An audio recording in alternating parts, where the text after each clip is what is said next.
খুব খুব ভালো একটা খবর। মিঠুনদা বহু বছর ধরে একটা প্রফেশনে এত যত্নশীলতার সঙ্গে কাজ করেছেন। কলকাতার খুব সাধারণ একটা পরিবারের মানুষ, গিয়ে বম্বেতে এতগুলো বছর ধরে এত স্ট্রাগল করেছেন। তারপর তার জন্য আস্তে আস্তে ধীরে নিজের পরিশ্রমের জোরে অনেক নাম করেছেন, অনেক সিনেমা করেছেন। তো সেসবগুলো ভাবলে আমি, আপনারা দেখবেন মানে মিঠুনদা কিন্তু ঠিক শুধুই ভারতের মধ্যেই যে খুব একটা মানে মানে প্রথম ফেমাস, তার থেকে বিদেশেও কিন্তু একই রকম ভাবে ফেমাস।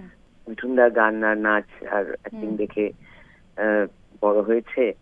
তারপরে সেই ওর পার্টিকুলার হেয়ার স্টাইল, নানান রকম হেয়ার স্টাইল, সেটা একটা বিশাল জেনারেশন সেই ছেলেগুলো মিঠুনদার মতন হেয়ার কাট করতো। তো আজকে খুব বড় একটা সম্মান পাচ্ছেন, মানে পেতে চলেছেন আর কি। অ্যানাউন্সমেন্ট দেখলাম, খুবই আনন্দের।